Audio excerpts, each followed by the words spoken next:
నేను ఛానల్ లాక్కోవాలి లాక్కోవాలి నన్ను ఛానల్ కాయాలి నన్ను ఛానల్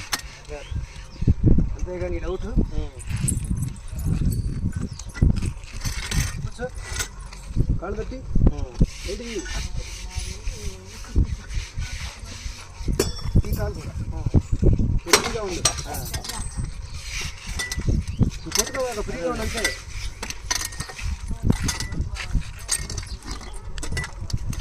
కాస్తుందా లేదా ఏమన్నా అవుతుందా ఇప్పుడు చూడు ఫ్రీగా వదిలే చేతులు ఆగిందా